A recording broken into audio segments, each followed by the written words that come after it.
باللہ من الشیطان الرجیم بسم اللہ الرحمن الرحیم ان اللہ وملائکتہ یصلون علی النبی یا ایہا الذین آمنوا صلوا علیہ وسلموا تسلیما اللہم صلی علی سیدنا و نبینا و شفیعنا و مولانا محمد وعلی آل محمد وبارک وسلم۔ محترم خواتین و حضرات، السلام علیکم۔ پیام صبح کے ساتھ ایک بار پھر حاضر میں ہوں آپ کا میزبان انیق احمد۔ خواتین و حضرات، پیام صبح میں جیسا کہ آپ اور ہم جانتے ہیں کہ روزانہ ہم قرآن کریم کی چند آیات پر بات کرواتے ہیں اپنے عہد کے جید علماء سے، اور سیکھتے ہیں ان سے کہ قرآن کریم ہم سے کیا مخاطبت کر رہا ہے اور کس طرح کس انداز میں ہمیں جینے کا شعور دیتا ہے۔ خواتین و حضرات، پیر، منگل، بدھ، جمعرات، ان 4 دنوں میں قرآن کریم کی آیات پر بات ہوتی ہے، اور جمعہ اور ہفتہ ان 2 دنوں میں ہم آپ کی جانب سے آئے ہوئے سوالات رکھتے ہیں اپنے عہد کے ایک جید مفتی صاحب کی خدمت میں، اور حاصل کرتے ہیں ان سے رہنمائی قرآن و سنت کی روشنی میں۔ خواتین و حضرات، بس یہ دین سے قریب ہونا، دین کو سمجھنا اور فہم دین ایک بہت بڑا ایک مسئلہ ہے کہ فہم دین کی سمجھ۔ بخاری کی ایک حدیث یاد آتی ہے، اللہ کے رسول صلی اللہ علیہ وآلہ وسلم نے ایک دعا سکھا دی کہ اللہم فقہنی فی الدین۔ خواتین و حضرات، اللہ ہم سب کو دین کی سمجھ عطا فرمائے اور اس کے بعد دین پر عمل۔ خواتین و حضرات، آج کی جو آیات ہیں وہ ہیں سورہ زخرف کی آیات 36، 37 اور 38۔ اللہ تعالیٰ کیا فرما رہا ہے ان آیات میں، اور ہم سے کیا مخاطبت ہو رہی ہے، اور قرآن کریم کے ہم سے تقاضے کیا ہیں، یہ ہم اپنے معزز مہمان سے پوچھیں گے۔ اللہ تعالیٰ فرما رہا ہے کہ جو شخص رحمان کے ذکر سے تغافل برتتا ہے، ہم کیا کرتے ہیں کہ اس پر ایک شیطان مسلط کر دیتے ہیں، وہ شیطان اس کا دوست ہو جاتا ہے۔ اللہ اکبر۔ یہ ذکر الرحمان، یہ اللہ کا ذکر، رحمان کا ذکر، اس سے کیا مراد ہے؟ فَاذْكُرُونِي أَذْكُرْكُمْ وَاشْكُرُوا لِي وَلَا تَكْفُرُونَ۔ اللہ تعالیٰ قرآن کریم میں ارشاد فرماتا ہے، الا بذکر اللہ تطمئن القلوب۔ اللہ قرآن کریم میں ارشاد فرماتا ہے، اِنَّا نَحْنُ نَزَّلْنَا الذِّكْرَ وَإِنَّا لَهُ لَحَافِظُونَ۔ اللہ تعالیٰ وہاں بھی ذکر بیان فرما رہا ہے۔ تو ذکر کے کیا معنی ہیں، یہ ہم اپنے معزز مہمان کی خدمت میں ایک سوال یہ بھی رکھیں گے کہ محض زبان سے کہہ دیا اللہ اللہ اللہ تو یہ کافی ہے، یا اللہ تعالیٰ ہمیں کس انداز سے اپنا ذکر کرتا ہوا دیکھنا چاہتا ہے، کہ کیا اللہ کا ذکر، اللہ سے محبت میرے وجود کا حصہ بن جائے؟ اللہ کیا یہ چاہ رہا ہے؟ وَالَّذِينَ آمَنُوا أَشَدُّ حُبًّا لِلَّهِ۔ جو اہل ایمان ہوتے ہیں وہ اللہ سے شدید محبت کرتے ہیں، اللہ قرآن کریم میں ارشاد فرما رہا ہے۔ خواتین و حضرات، بہت ساری باتیں اس ذیل میں لے کر آئیں گے کہ اللہ سے محبت، اللہ کا ذکر، اور پھر اللہ سے محبت، اللہ سے محبت، اللہ کے رسول صلی اللہ علیہ وآلہ وسلم سے محبت، یہ کسے کہتے ہیں اور تقاضے کیا ہیں، ہم کیا کر رہے ہیں، کرنے کے کام کیا ہیں، یہ بھی ہم اپنے معزز مہمان سے پوچھیں گے۔ اللہ فرماتا ہے، اور سبحان اللہ کہ یہ جو شیطان ہوتے ہیں، ابھی شیطان نے جن یا شیطان انس، یہ بھی ایک سوال رکھیں گے کہ وہ جو جنوں میں سے شیطان ہوتے ہیں وہ مسلط ہو جاتے ہیں، یا کچھ انسانوں میں سے شیطان ہوتے ہیں جو مسلط اللہ کر دیتا ہے۔ تو جب یہ کیا کرتے ہیں، یہ کہ اچھے کاموں سے روک دیتے ہیں، اور پھر جن پر شیطان مسلط ہوتا ہے وہ یہ سمجھتا ہے یا وہ یہ سمجھتی ہے کہ جو میں کام کر رہا ہوں یا کر رہی ہوں یہ بالکل ٹھیک ہے۔ شیطان بدی کو خوشنما بنا دیتا ہے۔ اللہ اکبر، اللہ اکبر۔ آخری بات اللہ یہ فرما رہا ہے کہ جب روز حشر، قیامت کے دن، جب یہی بندہ یا یہی بندی اللہ کے سامنے موجود ہوں گے تو یہ کیا کہیں گے شیطان سے کہ کاش میرے اور تیرے درمیان مشرق اور مغرب کا فاصلہ ہوتا، تو بہت برا دوست ہے۔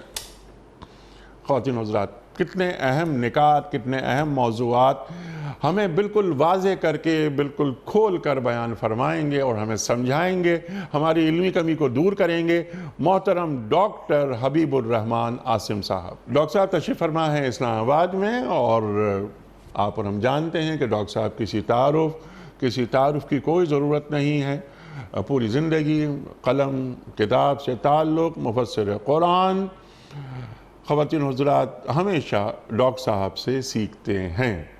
ڈاکٹر صاحب کو خوش آمدید کہتے ہوئے پروگرام کا آغاز کرنا چاہتے ہیں اللہ تعالیٰ کے بابرکت نام سے، سورہ زخرف اور آیات 36، 37 اور 38۔ اعوذ باللہ من الشیطان الرجیم، بسم اللہ الرحمن الرحیم۔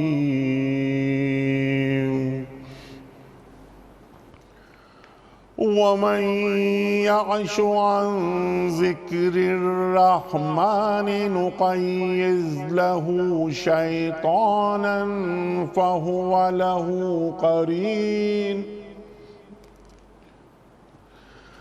وَإِنَّهُمْ لَيَصُدُّونَهُمْ عَنِ السَّبِيلِ وَيَحْسَبُونَ أَنَّهُمْ مُهْتَدُونَ حَتَّى إِذَا جَاءَنَا قَالَ يَا لَيْتَ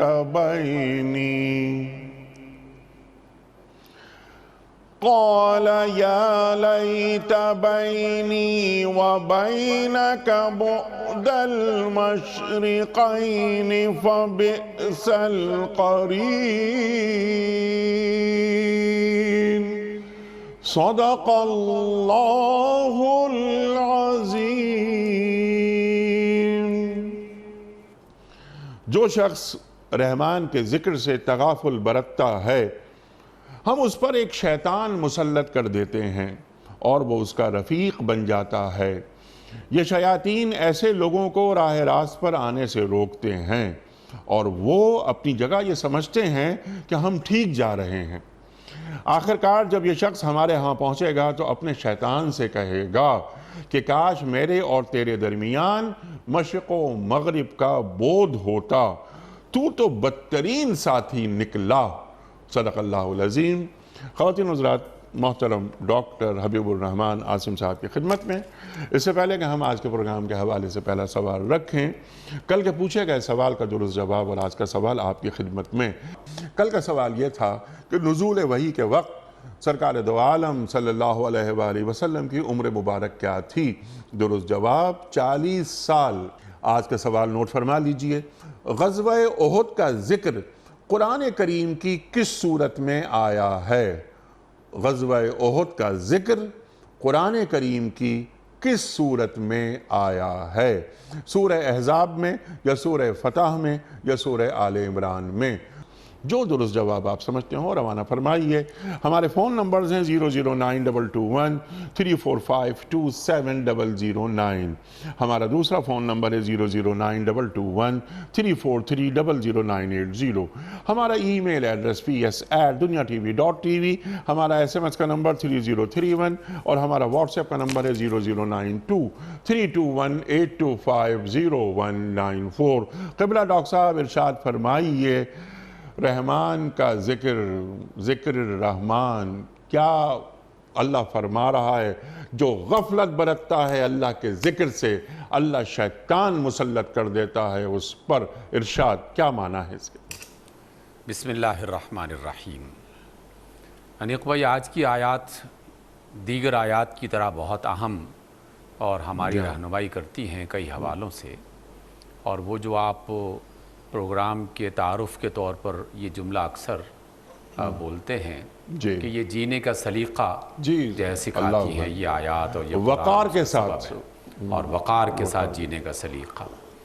دیکھیے، آج کی آیت کا جو سب سے پہلا سبق ہے یا پہلی نصیحت ہے وہ تو یہ ہے کہ جس کائنات میں ہم رہتے ہیں اس پوری کائنات کا بنانے والا، اس کو چلانے والا چونکہ اللہ ہے، اور ہمارا بھی خالق اور ہماری بھی تمام تر ضرورتیں پوری کرنے والا اور اس کائنات میں سب سے بڑا محسن وہ ہمارا اللہ تعالیٰ ہی ہے، تو پھر زندگی کا کوئی لمحہ ایسا نہیں گزرنا چاہیے کہ ہم اس بڑے محسن کو، اپنے خالق کو، اپنے بنانے والے کو سبحان اللہ، اور اپنے سے محبت کرنے والے کو فراموش کر جائیں، اس سے بھول جائیں اور کسی غفلت کا شکار ہو جائیں۔ ہمارا ہر لمحہ اس کی یاد میں گزرنا چاہیے، اس کے ذکر میں گزرنا چاہیے، گویا کہ یہ باقاعدہ ہمیں تعلیم کیا جا رہا ہے۔ اب آپ نے اپنے انٹرو میں ذکر کی مختلف شکلوں کی طرف، صورتوں کی طرف اشارہ بھی فرمایا، جو قرآن مجید کی آیات ہی سے کشید کردہ اشارے ہیں۔ حقیقت میں وہ تمام ہی مراد ہیں اس ذکر سے۔ ایک معاشرے میں عام طور پر جو ذکر کا معنی پایا جاتا ہے وہ تو صرف یہی ہے کہ اگر کوئی شخص اپنی زبان سے سبحان اللہ، اللہ اکبر، الحمدللہ یہ کلمات ادا کر رہا ہے، جی ہاں، یا اللہ تعالیٰ کے پاکیزہ جو نام ہیں ہمارے گلیوں بازاروں میں، شہروں میں زینت کے طور پر بھی لکھے جاتے ہیں، ذکر کے لیے بھی لکھے جاتے ہیں، برکت کے لیے بھی لکھے جاتے ہیں، کچھ لوگ روزانہ باقاعدہ اس کی 1-2 تسبیحات پڑھتے ہیں، تو یہ والا ذکر جو ہے یہ تو عام ہے اور معروف ہے، اور اسے یقیناً کرنا چاہیے، اس کی بے شمار فضیلتیں اور برکتیں ہیں۔ لیکن اللہ رب العزت کی وہ آیات جن کا آپ نے ایک حوالہ دیا اور بہت ہی شاندار اور خوبصورت حوالہ ہے، وہ ذکر اس سے زیادہ بڑے دائرے میں پھیلا ہوا ہے، جس میں ہمارے 24 گھنٹے اور 24 گھنٹوں میں سے ایک ایک لمحہ اور ایک ایک سیکنڈ اس کا حصہ بن جاتا ہے۔ اور وہ یہ کہ اللہ رب العزت نے جس انداز میں زندگی گزارنے کا ہمیں طریقہ بتایا ہے اور حکم دیا ہے، اور رسول اللہ صلی اللہ علیہ وسلم کے ذریعے سے باقاعدہ اس کی بہترین مثال پیش کر کے ہمیں یہ کہا ہے کہ تمہیں اگر ایک باوقار زندگی گزارنی ہے تو اس رسول کی زندگی کو اور قرآن مجید کی آیات کی روشنی میں اختیار کرو گے تو عزت بھی ملے گی، احترام بھی ملے گا، ترقی بھی ملے گی، سہولت بھی ملے گی، اور ایک اچھی باوقار زندگی گزارنے کا موقع مل جائے گا۔ تو جو شخص بھی اللہ تعالیٰ کے بتائے ہوئے طریقے کے مطابق اور رسول اللہ صلی اللہ علیہ وسلم کی سیرت کے اصولوں کے مطابق اپنا اٹھنا بیٹھنا، سونا جاگنا اور زندگی کے باقی معاملات کرتا ہے، در حقیقت وہ مسلسل ذکر کی حالت میں اپنے آپ کو رکھتا ہے۔ سبحان اللہ، قرآن کی 20 ایسی آیات ہیں جس میں چاند تاروں کا ذکر ہے، اور نباتات کا، جمادات کا، حیوانات کا ذکر ہے، ہواؤں، پانیوں، دریاؤں، سمندروں کا ذکر ہے، اور ان سب کے ساتھ یہ بات شامل کی گئی کہ وہ اپنے اللہ کی تسبیح بیان کرتے ہیں، گویا کہ اپنے اللہ کا ذکر کرتے ہیں۔ اور جب ہم ان کے ذکر پر غور کرتے ہیں تو جو ایک ظاہری شکل دکھائی دیتی ہے کہ یہ تمام مخلوقات اللہ تعالیٰ کے بنائے ہوئے نظام کے مطابق اپنا کام کر رہے ہیں، اور اس طریقے سے وہ اللہ تعالیٰ کے ذکر میں ہمہ وقت مصروف رہتے ہیں۔ گویا کہ اللہ تعالیٰ کے ذکر میں ہمیں ہر وقت مصروف رکھنا یہ اللہ تعالیٰ کا مقصود ہے، اور اللہ یہ چاہتا ہے کہ ہم ہر حال میں، ہر کیفیت میں، ہر لمحے میں اپنے اللہ تعالیٰ کے بتائے ہوئے اصولوں کے مطابق اپنی زندگی بسر کریں۔ یہ جملے بھاری بھرکم نہیں ہیں، ذرا سا اس پر توجہ اگر دے دی جائے تو پھر یہ بہت آسانی کے ساتھ ہماری زندگی کا اور ہماری ذات کا حصہ بننا شروع ہو جاتے ہیں۔ ٹھیک، تیسری بات، اور جس کا اشارہ بھی آپ نے بڑے اچھے خوبصورت انداز میں دے دیا، لیکن وہ بنیاد ہے کہ اللہ رب العزت نے خود اس قرآن مجید کو ذکر قرار دیا ہے، تو جب قرآن ذکر بنا دیا گیا، رسول اللہ صلی اللہ علیہ وسلم کی سیرت کو ہمارے لیے بہترین نمونہ اور بہترین مثال بنا دیا گیا، اور کائنات کے نظام کو ہمارے زندگی گزارنے کے اصول کے طور پر سامنے پیش کر دیا گیا، تو ذکر میں یہ تمام باتیں شامل ہو گئیں۔ ٹھیک، اب جو شخص بھی اپنے آپ کو اس سے الگ کرنے کی کوشش کرے گا تو یا تو وہ قرآن مجید کے کسی حکم کی مخالفت کر رہا ہوگا، ٹھیک، یا وہ رسول اللہ صلی اللہ علیہ وسلم کے کسی طریقے کو ناپسند کر رہا ہوگا، یا وہ نظام کائنات کے ان بنیادی اصولوں میں سے کوئی اصول توڑ رہا ہوگا، ان تینوں کیفیات میں وہ اس آیت کا حقیقت میں شکار ہو جاتا ہے کہ وَمَنْ يَعْشُ عَنْ ذِكْرِ اللَّهِ، کہ جو بھی اللہ کے ذکر سے غافل ہوا تو پھر اللہ تعالیٰ سزا کے طور پر کیا اس کے ساتھ سلوک کرتا ہے کہ ایک شیطان اس پر مسلط کر دیتا ہے۔ یہ جو دوسری بات ہے یہ بھی بہت اہم ہے اور یہ سمجھنا بہت ضروری ہے۔ ہم میں سے بہت سارے نادان بعض اوقات ہم بھی شیطان کے اس چکر میں آ کر اس غلط فہمی میں مبتلا ہو جاتے ہیں کہ اگر کوئی شخص کسی غلط راہ پہ چل رہا ہے تو یہ اللہ تعالیٰ کی مرضی ہے، اللہ تعالیٰ کی مشیت اس میں شامل ہے۔ اگر اللہ ہی نے شیطان اس پر مقرر کر دیا یا اللہ ہی نے اس کسی کے دل پر مہر لگا دی ہے تو پھر اس کا کیا قصور؟ حقیقت میں اللہ تعالیٰ کی اس سنت کو اور اس طریقے کو ہم سمجھنے میں غلطی کرتے ہیں کہ اللہ تعالیٰ کبھی بھی ظلم نہیں کرتا۔ یہ ہو نہیں سکتا کہ مجھے صراط مستقیم پر چلنے کے لیے وہ خود منع کر دے اور بعد میں مجھ سے سوال یہ کرے کہ تم صراط مستقیم پر کیوں نہیں چلے، تم صحیح راستے پر کیوں نہیں چلے۔ حقیقت یہ ہے کہ اللہ تعالیٰ کا طریقہ ہماری زندگی کے امتحان میں یہ ہے کہ اس نے راستہ بنایا بھی ہے، راستہ بتایا بھی ہے، اور رسول اللہ صلی اللہ علیہ وسلم کے ذریعے سے اس راستے پر چلتے ہوئے ایک بہترین مثال وہ بھی ہمارے سامنے پیش کر دی ہے۔ اور پھر یہ عقل، یہ شعور، یہ فہم و فراست، یہ علم، یہ اساتذہ، یہ مرشدین، یہ سمجھانے والے لوگ، زندگی کی مختلف مشکلات، مختلف حالات کی پریشانیاں، یہ سب کے سب ہمیں مسلسل سکھاتی رہتی ہیں کہ یہاں تم سے غلطی ہوئی ہے، اس لیے واپس پلٹ کے آ جاؤ۔ تو جب کوئی شخص ان تمام آوازوں کو سننا بند کر دے، اپنے کانوں کو بند کر دے کہ میں نے کسی کی آواز نہیں سننی، میں نے کوئی بات نہیں دیکھنی، اور مسلسل وہ اسی ڈگر پہ اور اسی رویے پہ چلتا رہے، تو پھر اللہ تعالیٰ کی طرف سے یہ فیصلہ آتا ہے کہ پھر کبھی اس کا دل بند کر دیا جاتا ہے، مہر لگا دی جاتی ہے، اور کبھی شیطان اس پر مسلط کر دیا جاتا ہے۔ اور اس سے مراد دونوں طرح کے شیطان ہو سکتے ہیں۔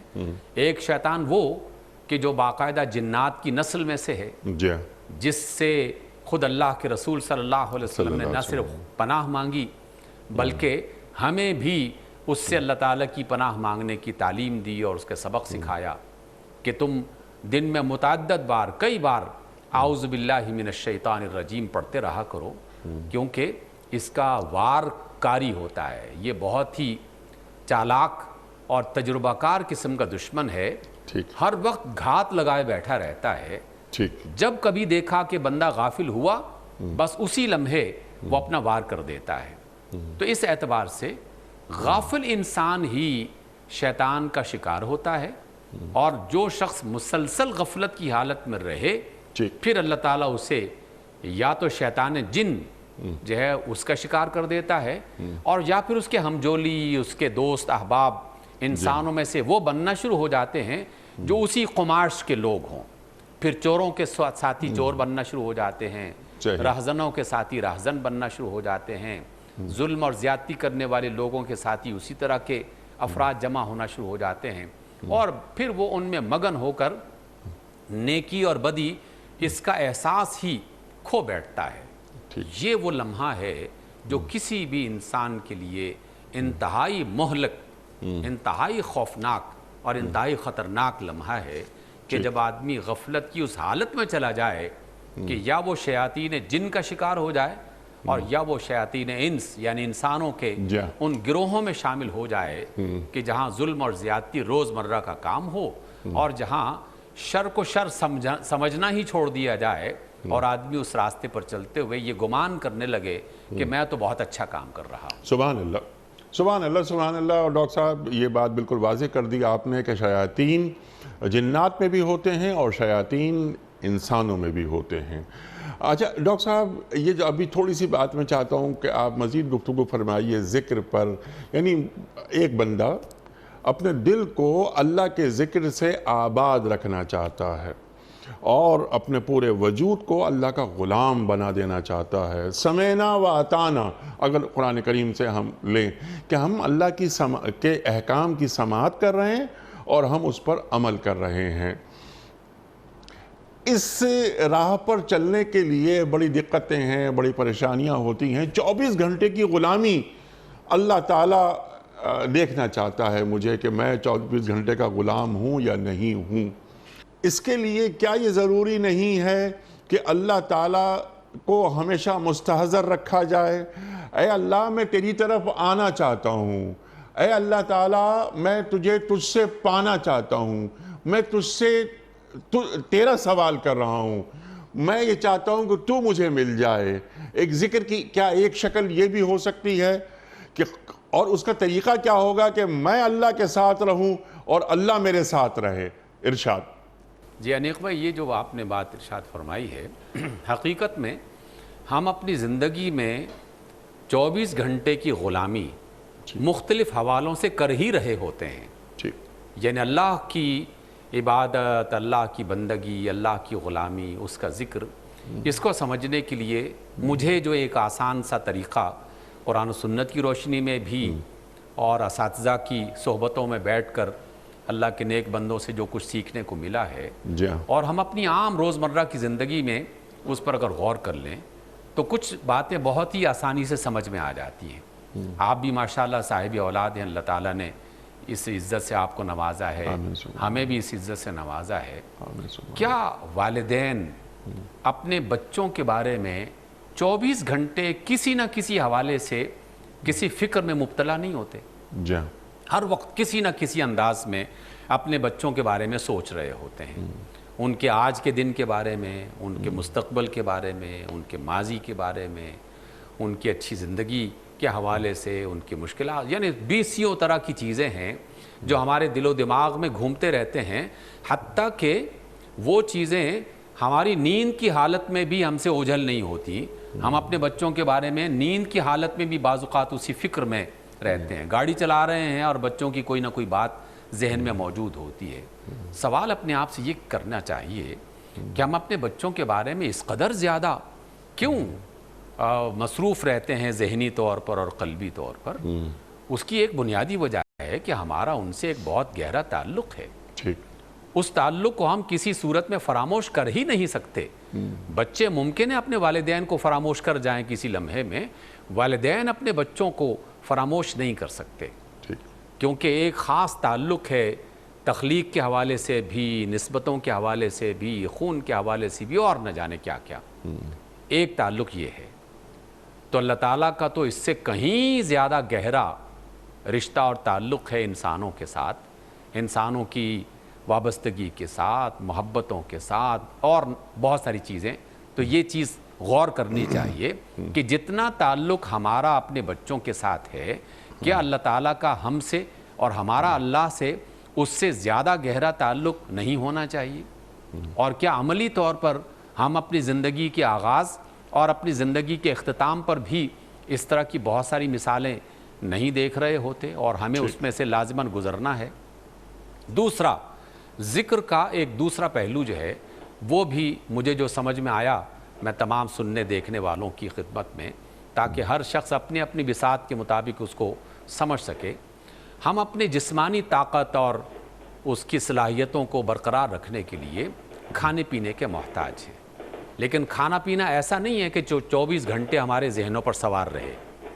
ہم بھول جاتے ہیں، کھانا کھا لیا، ناشتہ کر لیا، چونکہ ایک توانائی مل گئی، اور اپنے کاموں میں مصروف ہو جاتے ہیں۔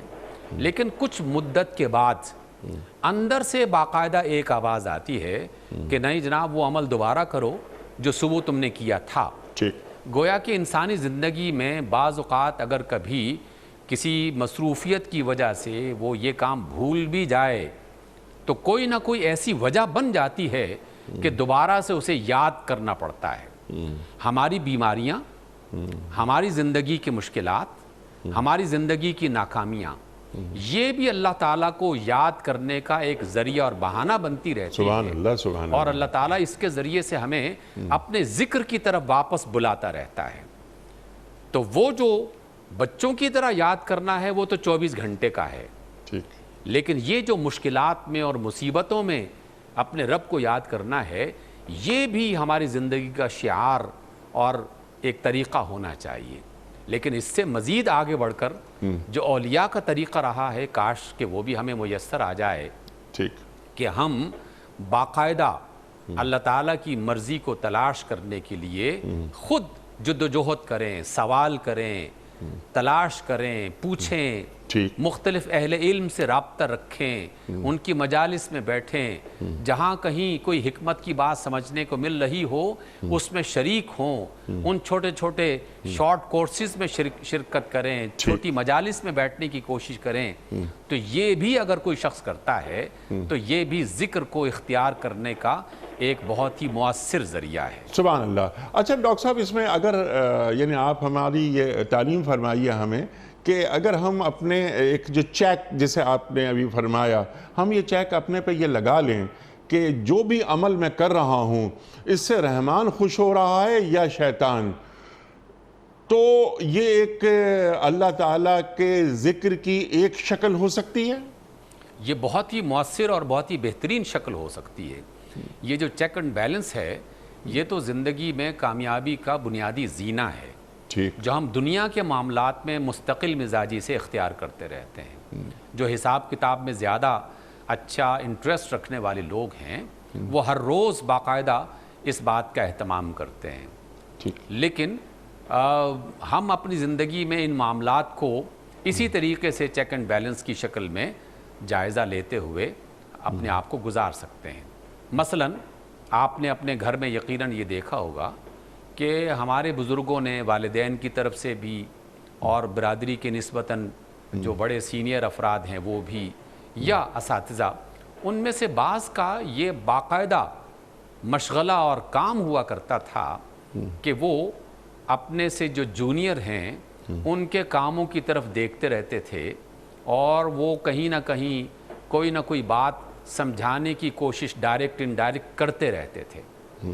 یہ جو عمل ہے یہ یاد کرنے کا ایک طرح کی ٹریننگ تھی، اور یہ ٹریننگ اور تربیت آہستہ آہستہ پھر ہماری اپنی عادت اور ہماری اپنی زندگی کا حصہ بن جاتی ہے۔ اب ہمیں یقیناً یاد آ جاتا ہے، میں اپنی زندگی کا اگر جائزہ لیتے ہوئے کہوں تو کئی بار ایسا ہوا کہ شدید پیاس کے عالم میں اچانک گلاس بھرا اور پانی کا پہلا گھونٹ بھر لیا، پہلے گھونٹ کے اترنے کے ساتھ ہی یاد آ گیا کہ بسم اللہ تو پڑھی نہیں، جی فوراً بسم اللہ یاد آ گئی تو بسم اللہ اولہ آخرہ بھی پڑھ لیا۔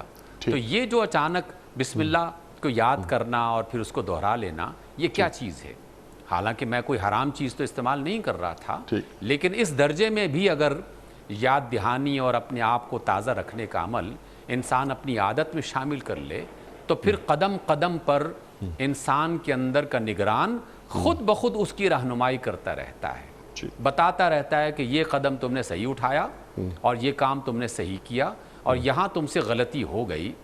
یہ والی عادت اگر سانس لینے کی طرح ہماری زندگی کا حصہ بن جائے پھر تو کیا ہی بات ہے، کیا بات ہے۔ لیکن چلے کبھی کبھار صحیح، کہیں غفلت ہو گئی تو اعوذ باللہ پڑھ کے واپس آ گئے، غفلت ہو گئی تو اللہ تعالیٰ سے توبہ کرتے ہوئے کیا کہ اللہ زیادتی ہوگی، غلطی ہو گئی، معاف فرما دے، اور پھر اس صحیح راستے کو اختیار کر لیا، تو کیا ہی اچھی بات ہے کہ اگر وہ بھی ذکر کی ایک شکل ہے، یہ ذکر کی بہت خوبصورت شکل ہے۔ جتنے بھی بندگان خدا ہیں وہ سب خطا کار ہیں، بہترین خطا کار وہ ہے کہ جو خطا ہونے کے بعد فوراً اللہ سے رجوع کرتا ہے، توبہ کرتا ہے۔ اچھا ڈاکٹر صاحب، کیا اچھی بات آپ نے فرمائی کہ ایک سخت پیاس کا عمل ہے، پیاس لگ رہی ہے، ایک گلاس پانی لیا اور پیا، تسکین ہو گئی مجھے، تو مجھے تسکین ہوئی، اس میں مجھے زیادہ مزہ آیا یا پانی پی لینے کے بعد اللہ کا شکر ادا کرنے میں زیادہ مزہ آیا؟ کیا ہی بات ہے اللہ تعالیٰ کی اور اس کے کیونکہ فَاذْكُرُونِي أَذْكُرْكُمْ وَاشْكُرُوا لِي وَلَا تَكْفُرُونَ، کہ وہ نہ صرف اپنی رحمتیں عطا کرتا ہے بلکہ لذتیں بھی عطا کرتا ہے۔ سبحان اللہ۔ دیکھیے وہ لذت بھی دے رہا ہے کھانے پینے کی شکلوں میں، اور ساتھ ساتھ الحمدللہ کہتے ہوئے، بسم اللہ کہتے ہوئے وہ راحت بھی عطا کر رہا ہے جس کے پیچھے روحانی تسکین اور ایک اطمینان اور اللہ تعالیٰ کی رحمتیں اور برکتیں وہ بھی اس کا حصہ بن جاتی ہیں۔ سبحان اللہ سبحان اللہ۔ ہم جب یہ بات کہتے ہیں اور اپنے بڑوں سے سنا تھا، پھر روایات میں پڑھا، پھر اپنے بچوں کو بتایا، اور اب بھی کبھی کبھار تازہ کرتے رہتے ہیں کہ جب تم کسی برتن میں کوئی کھانے کے لیے کوئی چیز لو تو اس کے آخری لقمے تک اس کو استعمال کرو، کیونکہ تم نہیں جانتے کہ برکت اللہ تعالیٰ نے کس لقمے میں رکھی ہے۔ سبحان اللہ۔ تو جب کوئی شخص یہ عمل پورا کرتا ہے تو یقیناً لذت تو ملتی ہی ملتی ہے۔ وہ تو یقیناً جس خاتون نے پکایا یا جس بندے نے بنایا اس کی وجہ سے وہ لذت مل گئی اللہ تعالیٰ کی اس نعمت کی صورت میں، لیکن جس نے اس بات کا لحاظ رکھا کہ میرے رب نے اس میں نہ جانے کس لقمے میں برکت رکھی ہوئی تھی، میں نے وہ برکت اپنے جسم کے اندر انڈیل لی ہے، تو یقیناً اس کی لذت اس کھانے کے مقابلے میں کہیں زیادہ ہے۔ وہ کھانا جو لذت دیتا ہے وہ لذت تو صرف اس 3 انچ کے بعد جو زبان کی شکل میں موجود ہے وہ لذت تو ختم ہو جاتی ہے، پھر ایک احساس ہے وہی باقی رہتا ہے، اور اس احساس میں اگر اللہ تعالیٰ کی رحمت اور برکت کا احساس بھی شامل کر دیا جائے تو یہ تو کیا ہی بات ہے، سونے پہ سہاگا ہو جاتا ہے۔ تو اس اعتبار سے چھوٹی چھوٹی باتوں میں جو لوگ ان چیزوں کا لحاظ کرتے ہیں وہ پھر بڑی بڑی خطاؤں اور بڑے بڑے گناہوں سے بھی اپنے آپ کو بچا سکتے ہیں۔ سبحان اللہ۔ اور جو لوگ ان چھوٹی چھوٹی باتوں کا خیال نہیں کرتے وہ آہستہ آہستہ بڑے بڑے گناہوں میں بھی مبتلا ہو جاتے ہیں، اور آج کی ان آیات کی روشنی میں کہ پھر شیطان ان کے دل میں یہ بات ڈال دیتا ہے کہ جناب یہ کوئی غلطی ہے ہی نہیں، اور وہ غلط کام کرتے ہوئے بھی یہ گمان کرتے رہتے ہیں کہ ہم تو بہت اچھا کر رہے ہیں۔ سبحان اللہ۔ تو گویا کہ وہ غفلت کی اس کیفیت میں چلے جاتے ہیں جو کہ انتہائی خوفناک اور انتہائی شدید قسم کی کیفیت ہے۔ سبحان اللہ سبحان اللہ۔ ڈاکٹر صاحب 2 ہی پارٹیاں ہیں، ایک رحمان کی پارٹی، ایک شیطان کی پارٹی۔ دیکھنا صرف یہ ہے کہ ہم کس پارٹی کا حصہ ہیں، اپنے اعمال کو اگر ہم آئینہ بنا لیں۔ اچھا ڈاکٹر صاحب فوراً اب ذرا سا ہم آگے بڑھتے ہیں، آپ نے ذکر رحمان کو بہت تفصیل سے آپ نے بیان فرما دیا کہ اللہ کے ذکر سے کیا مراد ہے، رحمان کے ذکر سے کیا مراد ہے۔ سر تا پا میں اللہ تعالیٰ کا غلام نظر آؤں 24 گھنٹے جیسا کہ آپ نے فرمایا، اور کس طرح یعنی اطیع اللہ و اطیع الرسول، اطاعت کے ذریعے، فرما برداری کے ذریعے، اللہ اکبر۔ اچھا اب اللہ تعالیٰ یہ فرما رہا ہے کہ جو لوگ غفلت برتتے ہیں تو شیطان کو اس کا دوست بنا دیتا ہوں میں۔ اعمال شیطان کیا کرتا ہے کہ بہت میرے بدنما اعمال کو خوشنما اعمال بنا کے پیش کر رہا ہے۔ جوڑتے ہیں ذرا حالات حاضرہ سے، یہ تو ہے طریقہ کار، یہ ہے شیطان کا کلیہ۔ لیکن آج کا جو شیطان ہے، آج کی جو چالوں کے انداز ہیں، بدنما عمل کو خوشنما عمل بنا کے پیش کرنا، آج کے جدید اعمال کیا ہیں شیطان کے، اس کی چالیں کیا ہیں، اور کیا محض ہم اعوذ باللہ من الشیطان الرجیم پڑھ کر ان چالوں سے محفوظ رہ سکتے ہیں؟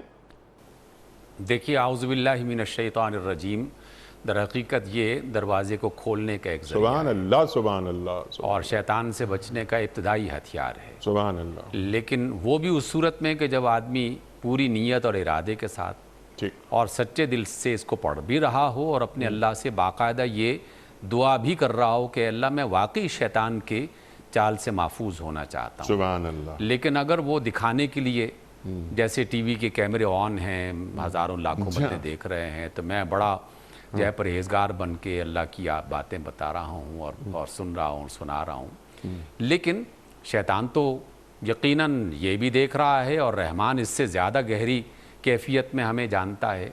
تو اس اعتبار سے میرا رویہ جو اسٹوڈیو سے نکلنے کے بعد گھر میں، بازار میں، دفتر میں لوگوں کے ساتھ معاملہ کرتے ہوئے وہاں پتہ چلے گا کہ میں واقعی اس کیفیت کو خود پر لاگو کرتا ہوں کہ نہیں کرتا۔ مومن کی تنہائی بھی پاکیزہ ہوتی ہے، لیکن آپ نے جس شیطان کا تذکرہ کیا ہے اس کا سلسلہ تو اسی قدیم شیطان سے جڑا ہوا ہے، کیونکہ وہ بھی حیات ہے اور دنیا میں موجود ہے، تو اسی کے چیلے چانٹے نئی نئی نسلوں کے ساتھ آتے جاتے رہتے ہیں۔ آج کے شیاطین میں سے ایک شیطان میں اگر جان کی امان پاؤں تو میڈیا کی شکل میں ایسا وجود میں آیا ہے کہ صبح سے لے کر شام تک اور شام سے لے کر صبح تک بیسیوں نہیں سینکڑوں بار یہ بات ذہنوں میں بٹھائی جاتی ہے کہ یہ والا جو کام جو بالکل 100% بغیر کسی اختلاف کے اللہ کی نافرمانی والا کام ہوتا ہے، لیکن اس کو کرنے والے باقاعدہ باواز بلند یہ جملہ ادا کر رہے ہوتے ہیں کہ اللہ کا بڑا شکر ہے کہ ہم نے یہ کام کیا اور اس کے نتیجے میں اللہ تعالیٰ نے عزت عطا کی۔ حالانکہ اس کام پر غور کیا جائے تو وہ کام سراسر اللہ تعالیٰ کی نافرمانی کا ہوتا ہے۔ ٹھیک، تو یعنی نہ تو وہ کام کو جانتے ہیں، نہ وہ عزت کے معنی سے واقف نہ ہیں، عزت کا معنی جانتے ہیں، اور نہ وہ اللہ تعالیٰ کی رحمت کے حوالے سے وہ اس کیفیت کو محسوس کر رہے ہیں کہ اللہ کی رحمت کیسے ہو سکتی ہے کہ ایک شخص رشوت لے رہا ہے، چوری کر رہا ہے، کسی کے ساتھ جو وہ زیادتی کر رہا ہے، اس کے نتیجے میں اسے دولت مل گئی یا اسے اقتدار مل گیا یا اسے کوئی اختیار مل گیا، اور وہ یہ کہے کہ یہ اللہ کا بڑا کرم ہے۔ یہ اللہ کا کرم نہیں ہے، یہ تو اللہ تعالیٰ کی طرف سے آزمائش ہے اس کے لیے، جو اس کی ہلاکت کا سبب بھی بن سکتی ہے، بربادی کا ذریعہ بھی بن سکتی ہے کہ اللہ کی نافرمانی بھی کرو اور اس کو محسوس بھی نہ کرو کہ یہ میں اللہ کی نافرمانی کر رہا ہوں۔ تو اس اعتبار سے صبح سے لے کر شام تک، شام سے لے کر صبح تک ہم مسلسل اس کیفیت سے گزرتے رہتے ہیں، اور میں ان بچوں اور ان نوجوانوں کے بارے میں بہت زیادہ پریشان ہوں کہ جنہیں بنیادی اسلام کی تعلیمات سے آگاہی نہیں ہے، اور جب وہ یہ پروگرام مسلسل دیکھتے ہیں ڈراموں کی شکل میں یا مختلف اور چیزوں کی صورت میں، تو ان کے ذہن میں یہی بات راسخ ہو رہی ہے کہ یہ کام واقعی بہت اچھا ہے، اور یہ شیطان کی وہ چال ہے کہ جس میں انسان اس برائی سے توبہ کرنے کی طرف آ ہی نہیں سکتا، کیونکہ اسے پتہ ہی نہیں ہے کہ یہ میں کام غلط کر رہا ہوں کہ نہیں کر رہا۔ اس اعتبار سے ان باتوں کا علم حاصل کرنا یہ ہماری لازماً ضرورت بھی ہے اور ہم پر فرض ہے۔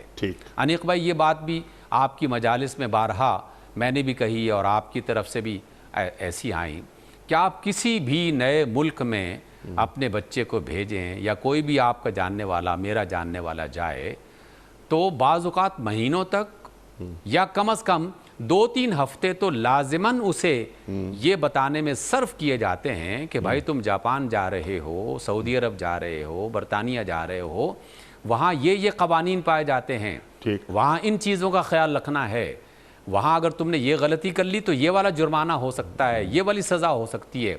ہم انہیں باقاعدہ آگاہ کرتے رہتے ہیں، اور وہ بھی پوچھتا رہتا ہے کہ ہاں بھی کون کون بندہ ہے میری برادری، میرے جاننے والوں میں سے جو کہ ان ملکوں میں سے کسی ملک میں رہا ہے، وہ ان سے پوچھتا ہے کہ میں جانے والا ہوں، مجھے وہاں کیا کرنا چاہیے، کیا زندگی گزارنے کے لیے۔ آخرت میں جانے سے پہلے ہمیں نہیں پوچھنا چاہیے کہ میرا رب کن کن باتوں سے ناراض ہوتا ہے اور میرا رب کن کن باتوں سے راضی ہوتا ہے۔ یہ ہر فرد کی ذمہ داری ہے، جاہل سے جاہل آدمی کی بھی اور عالم سے عالم آدمی کی۔ یونیورسٹی کے پروفیسر کا بھی اتنا ہی فرض ہے جتنا اس یونیورسٹی کے چوکیدار کی ذمہ داری بنتی ہے۔ سبحان اللہ۔ اس لیے ان حرام اور حلال کی باتوں کو، جائز اور ناجائز کی چیزوں کو جاننا یہ اولین فرائض میں سے ہے۔ اگر ہم نے اس کا علم حاصل کر لیا تو پھر اس کے بعد ہے کہ اس احساس کو پھر تازہ کرتے رہنا چاہیے۔ دنیا کی تمام عدالتوں میں ایک قانون باقاعدہ لکھا بھی ہوا ہے اور اس کو پریکٹس بھی کیا جاتا ہے کہ اگر کوئی شخص کوئی غلطی کرے، قانون توڑے، اور وہ عدالت میں جا کر یہ کہے کہ جناب مجھے تو پتہ نہیں تھا کہ یہ قانون ہے کہ نہیں ہے، تو عدالت کہے گی کہ جناب یہ جو قانون سے ناواقفیت ہے یہ بذات خود ایک طرح کا گناہ ہے اور اس کی سزا بھی۔ یہ آپ نے بجا فرمایا، اور تفہیم دین انٹرو میں بھی ہم نے ایک بات کہی تھی، اور یہ پہ تفہیم دین ہونی چاہیے، وہ یہ معلوم تو ہو کہ حق کیا ہے، باطل کیا ہے، خیر کیا ہے، شر کیا ہے، سچ کیا ہے، جھوٹ کیا ہے، رحمان کیا چاہتا ہے، شیطان کیا چاہتا ہے۔ جو آپ نے بات فرمائی بہت اچھی بات کے ساتھ، میں جانتا نہیں تھا، مجھے پتہ نہیں تھی یہ بات۔ تو ignorance of law is no excuse, یہ بیان کر دیا گیا ہے۔ لیکن میرا سوال آپ سے کچھ اور تھا۔ میرا سوال آپ سے یہ کہ آج کا جو شیطان جو اللہ تعالیٰ یہاں فرما رہا ہے کہ یہ کیا کرتا ہے کہ شیطان ان کے بدنما جو اعمال ہوتے ہیں ان کے سامنے خوشنما کر کے پیش کرتا ہے. مثال کے طور پر اگر میں سود کھا رہا ہوں، قرآن کیا کہہ رہا ہے اور میں کیا کر رہا ہوں؟ آج شیطان کیا کر رہا ہے؟ اپنا اپنا کام. شیطان کہتا ہے یہ وہ سود ہے ہی نہیں جو سود ہوتا تھا 14 سال پہلے قرن اولیٰ میں. اب تو سود کی شکلیں بدل گئی ہیں، اب یہ رننگ فائنینس ہے. اللہ اکبر، اللہ اکبر. ایک خاتون جو باحجاب رہنا پسند کرتی ہیں اور وہ یہ جانتی ہیں، ان کے پاس فہم دین ہے. کرنا فی بیوتکننا، قرآن کریم ارشاد فرما رہا ہے کہ تمہارا مقام گھر ہے، تم گھر میں رہو. اللہ کے رسول فرما رہے ہیں صلی اللہ علیہ وآلہ وسلم کہ جب عورت گھر سے باہر نکلتی ہے تو شیطان اسے تاکتا ہے، اور جب وہ گھر میں رہتی ہے تو فرشتے اس کی حفاظت کرتے ہیں. اور بہت ساری باتیں ہیں جو آج چل رہی ہیں. آپ نے بہت اہم بات فرمائی اور بجا فرمائی کہ میڈیا آج کی چال ایک اور ہے. سرمایہ دارانہ نظام جو کھڑا ہی سود پر ہے اور لامحدود ملکیت پر.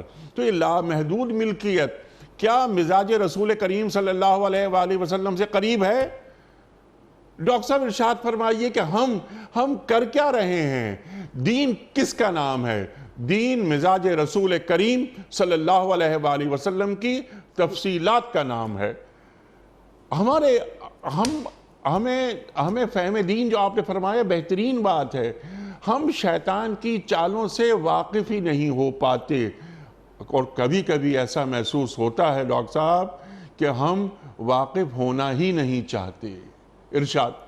جی انیق بھائی، میں نے ان دونوں باتوں کو اپنے جواب میں اگرچہ اختصار کے ساتھ اور محض ایک آدھ اشارے کے ساتھ بیان کیا. آپ نے اس کی مزید تفصیلات بیان فرما دی.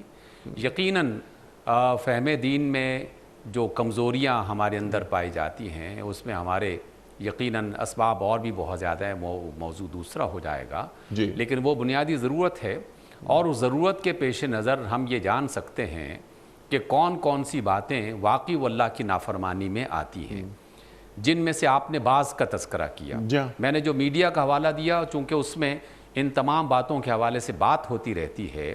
اس میں سود کے مختلف جائز طریقے تلاش کیے جاتے ہیں، بے حیائی کے مختلف جو ہے وہ ناجائز کاموں کو جائز ثابت کر کے پیش کیا جاتا ہے، بلکہ ان کی تعریف اور توصیف کی جاتی ہے، ان کی حوصلہ افزائی مسلسل کی جاتی ہے. بعض اوقات تو بڑا وہ دل پریشان ہوتا ہے کہ پاکستان کہ کوئی بھی، میں اس میں میڈیا بطور خاص مقصد نہیں ہے چونکہ ایک ذریعہ ہے بہت بڑا اور بہت بڑا ذریعہ ہے. یعنی یہ سینکڑوں بار ایسا ہوا، سینکڑوں بار روزانہ ہی یہ ہوتا ہے، اور سینکڑوں بار ایسا ہو چکا کہ آپ کسی بھی وقت کا خبرنامہ سنیں، اس خبرنامے میں ایک حصہ مخصوص کر دیا گیا ہے کہ فلاں جو موسیقار تھے، فلاں جو گانے والے تھے، فلاں جو اداکار تھے، وہ آج سے 20 سال پہلے ان کا انتقال ہوا تھا. یعنی ان کا تذکرہ، ان کی یاد دہانی، ان کا کنٹریبیوشن، ان کی تعریف اور توصیف، یعنی یہ ایک روزانہ کا معمول ہے. پاکستان کے کتنے مفسرین ہیں جن کا تذکرہ کبھی ایسا آتا ہو، کتنے سائنسدان ہیں جن کا کبھی ایسا تذکرہ آتا ہو، کتنے رفاہ عامہ کے کام کرنے والے بڑے بڑے لوگ ہیں کہ جنہوں نے پاکستان نہیں بلکہ عالم انسانیت میں انہوں نے کمال ہیں وہ دکھائے ہیں، ان کا تذکرہ آتا ہو. اچھا ڈاکٹر صاحب، آپ ہی کی بات کو آگے بڑھاتے ہوئے آپ نے وجہ فرمایا کہ یہ کوئی عالم دین، کوئی مفسر قرآن، کوئی شیخ الحدیث، کوئی دانشور، اس کا ذکر نہیں ہوتا وغیرہ وغیرہ. یہ جو پرائم ٹائم ہے، یہ پرائم ٹائم اگر ہم سمجھ لیں اسے کہ شام 6 بجے سے رات 12 بجے تک ٹی وی کا، یعنی جہاں پر ویورشپ بہت زیادہ ہوتی ہے، اس وقت میں 6 سے 12 میں کوئی ایک پروگرام پورے پاکستان میں یہ بتا دیجئے کہ جہاں پر قال اللہ اور قال الرسول ہو رہا ہو. جی تو یہی وہ ترجیحات کا مسئلہ ہے کہ کیا دین ترجیحات میں ہے؟ نہیں ہے. یہ بنیاد ہے. اس وجہ سے ہم یہ کہنا چاہ رہے ہیں کہ ہم اپنی ترجیحات کا تعین لازماً ہمیں کرنا چاہیے، اور ہم کسی بھی اعتبار سے نہیں کر رہے، دین کے حوالے سے بھی، دنیا کے اعتبار سے بھی کہاں کر رہے ہیں. آپ دیکھیں نا، کراچی ڈوبا ہوا، لاہور میں سیلاب آ گیا، فلاں جگہ پر ایسا ہو گیا. ترجیحات کہاں ہیں؟ ٹھیک کیا بارش کے دنوں میں اس کا فیصلہ کیا جاتا ہے کہ کس طرح ندی نالے صاف کیے جائیں اور کہاں پانی ریزروائر کے بنائے جائیں؟ یہ زندگی کے معاملات میں ہمارا روزمرہ کا معمول بن چکا ہے، جس کی وجہ سے ناکامیاں، رسوائیاں، پریشانیاں ہم سب اس کا شکار ہو رہے ہیں۔ اس لیے انیق بھائی آج کے اس پروگرام کے توسط سے اور آج کی ان آیات کے حوالے سے بطور خاص اللہ کا ذکر جیسے آپ نے اور ہم نے کسی حد تک اللہ کی توفیق سے کچھ سمجھنے اور سمجھانے کی کوشش کی ہے، یہ میں سبحان اللہ الحمدللہ کا ورد نہیں ہے، بلکہ زندگی اس کے نام، اس کے اصول، اس کے بتائے ہوئے طریقوں کے مطابق گزارنا ہے۔ تو جب ایسا ہے تو پھر اس کا بنیادی علم، پھر اس کی ترجیحات، پھر ان ترجیحات کے مطابق باقاعدہ عمل درآمد کے منصوبے، یہ جب تک اختیار نہیں کیے جائیں گے تو یقیناً کایا پلٹ نہیں سکتے۔ سبحان اللہ ڈاکٹر صاحب، اور وہ یا ایھا الذین آمنوا ادخلوا فی السلم کافہ لا تتبعوا خطوات الشیطان، اللہ نے فوراً یہ بات کہہ دی، اللہ اکبر، دین میں پورے داخل ہو جاؤ اور شیطان کے نقش قدم پر نہ چلو۔ ڈاکٹر صاحب لاسٹ 2 منٹس ارشاد فرمائیے، جو اللہ تعالیٰ فرما رہا ہے یہاں پر کہ یہی شخص جو شیطان کے چنگل میں پھنس چکا ہوتا ہے اور شیطان اس پر حاوی ہو جاتا ہے کیونکہ یہ رحمان کے ذکر سے غافل ہو جاتا ہے، تو پھر کیا ہوگا؟ قیامت کے دن یہی شخص جو شیطان کی فرما برداری کرتا رہا کہے گا کہ کاش تجھ میں اور مجھ میں بودھ ہوتا، فاصلہ ہوتا مشرق اور مغرب کا، اے شیطان تو میرا بہت برا ساتھی نکلا۔ تو ایسے وقت سے پہلے ہی خود کو بچا لیا جائے۔ ڈاکٹر صاحب یہ بہت ہی اہم پوائنٹ ہے، نقطہ ہے قرآن مجید کا، اور یہ بھی کئی بار اللہ تعالیٰ نے بیان کیا ہے۔ شیطان کا کبھی لفظ استعمال کیا، اور کبھی گمراہ کرنے والے وہ قائدین اور لیڈرز، کبھی ان کا تذکرہ کیا سرداروں کی شکل میں، کہ یہ لوگ جو گمراہ کرتے ہیں وہ شیطان جن ہو یا شیطان انس ہو، اس کا بنیادی کام کیا ہے؟ اس کا بنیادی کام ہے کہ انسان کو دنیا میں بھی رسوا کرنا، اذیت پہنچانا، تکلیف پہنچانا، لیکن اس پر غفلت کا ایک ایسا پردہ وہ غالب کر دیتا ہے کہ اسے پتہ نہیں چلتا کہ یہ شیطان کون سا وار چل گیا، لیکن مرنے کے بعد جب اس کی آنکھیں کشادہ ہو جائیں گی اور ہر چیز اسے بالکل واضح طور پر نظر آنے لگے گی، اللہ کا عذاب، اس کی جہنم، اس کی سزائیں، اس کے فرشتے، ہر چیز، تو تب اسے یہ خیال آئے گا کہ یہ وہ کمبخت تھا کہ جس کے پیچھے میں چلتا رہا۔ تو اب وہ اسے باقاعدہ کوسنے دینا شروع کر دے گا اور برا بھلا کہنا شروع کر دے گا کہ کاش تجھ سے ملاقات ہی نہ ہوئی ہوتی، کاش کہ میں تیرے پیچھے نہ چلا ہوتا، تو میرا بڑا دشمن نکلا اور بہت ہی بدترین ساتھی ہے۔ تو اللہ تعالیٰ نے یہ بات قرآن میں کیوں لکھی ہے؟ اس لیے لکھی ہے کہ مرنے کے بعد کوسنے دینے سے اور اس پر مختلف قسم کے غصے کا اظہار کرنے سے کچھ فائدہ نہیں ہوگا۔ ابھی سے ہوش کے ناخن لو اور اپنے آپ کو ان شیاطین کی چالوں سے بچانے کی کوشش کرو۔ یہ تمہارا دشمن ہے، تمہیں رسوا کرنے والا ہے، تمہیں ذلت میں ڈالنے والا ہے، تکلیفیں پہنچانے والا ہے، دنیا میں بھی اور آخرت میں بڑے عذاب کو شکار کرنے والا ہے۔ تو ابھی سے بچنے کی کوئی تدبیر کرو، مرنے کے بعد پچھتانے کا کچھ فائدہ نہیں ہوگا۔ اس لیے ابھی سے کوئی بہتر تدبیر کرتے ہوئے شیاطین کے ان چکروں سے اور چالوں سے اپنے آپ کو اور اپنے بال بچوں کو، اپنے دوست احباب کو، ان کو محفوظ کرنے کی کوشش کر لی جائے، تاکہ قیامت کے بعد ان شیاطین کو سامنے دیکھتے ہوئے پریشان ہونے کے بجائے رحمان کا وہ جو نور اور وہ پھیلائی ہوئی جو روشنی ہے اور رسول اللہ صلی اللہ علیہ وسلم کی مناسبت سے جو رحمتیں ہیں، اس کی طرف انسان جو ہے وہ جائے اور ان کی لذتوں کو حاصل کرے۔ تو ابھی سے اس کا اہتمام کرنا ہے۔ فیل ہو جانے کے بعد اپنی سابقہ زندگی پر پچھتانا اس سے کہیں بہتر ہے کہ امتحان سے پہلے اپنے آپ کو تیار کر لیا جائے تاکہ بعد کی رسوائی سے اپنے آپ کو محفوظ کر لیا جائے۔ سبحان اللہ، سبحان اللہ۔ ڈاکٹر صاحب میں آپ کا بڑا شکر گزار ہوں، آپ تشریف لائے اور آپ نے حسب روایت ہماری علمی کمی کو دور فرمایا۔ خواتین و حضرات، سورہ زخرف اور آیات 36، 37 اور 38 پر محترم ڈاکٹر حبیب الرحمان عاصم صاحب نے گفتگو فرمائی اور بتایا ہمیں کہ قرآن کریم کی یہ آیات ہم سے تقاضا کیا کر رہی ہیں۔ اللہ اکبر، اللہ اکبر۔ دوست کون ہے ہمارا؟ ہم کس کی کمپنی میں رہنا پسند کرتے ہیں، شیطان کی یا رحمان کی؟ جو رحمان کی صحبت سے دور رہتا ہے اللہ تعالیٰ شیطان اس پر مسلط کر دیتا ہے۔ اللہ اکبر، اللہ اکبر۔ اس کے اعمال کو، بدنما اعمال کو خوشنما بنا کر پیش کرنا، یہ شیطان کا کام ہے۔ اللہ تعالیٰ ان شیاطین سے ہمیں دور رکھے۔ اور ڈاکٹر صاحب نے جو بات فرمائی کہ اعوذ باللہ من الشیطان الرجیم، یہ ہم پڑھتے رہیں، ہم شیطان سے دور رہیں، اور لا حول ولا قوت الا باللہ، اس کا بھی ورد بہت ضروری ہے۔ خواتین و حضرات، اور کیا بات، سبحان اللہ، سبحان اللہ۔ قیامت کے دن یہی انسان یہ کہے گا کہ یہ میں کس کے چنگل پہ پھنس گیا تھا، کون میرے ذہن پر، میری روح پر ڈاکے ڈالتا رہا، یہ شیطان؟ اللہ اکبر۔ کاش میں سنبھل گیا ہوتا، سمجھ چکا ہوتا، اور کاش شیطان کے اور میرے درمیان طویل فاصلہ ہوتا، مغرب اور مشرق کا فاصلہ ہوتا، شیطان میرا برا دوست نکلا۔ تو یہ افسوس اور یہ ملامت اللہ نہ کرے کہ ہمیں کرنی پڑے۔ ہمیں قرآن کریم سے قریب ہونا ہے، اور قرآن کریم ہم سے کیا تقاضے کر رہا ہے وہ معلوم کرنا ہے اپنے معزز علماء سے، جس طرح آج ہم نے ڈاکٹر حبیب الرحمان عاصم صاحب سے بہت سیکھا۔ وقت مکمل ہوا ہمارے آج کے پروگرام کا۔ خواتین و حضرات، کوئز، کل کے پوچھے گئے سوال کا درست جواب، آج کا سوال اور قرآن اندازی۔ کراچی میں کوئی مہمان نہیں ہے آج، تو یہ قرآن اندازی یہ بھی انشاءاللہ میرے ہی ہاتھوں ہوگی انشاءاللہ۔ کل کا سوال یہ تھا کہ نزول وحی کے وقت سرکار دو عالم صلی اللہ علیہ وآلہ وسلم کی عمر مبارک کیا تھی؟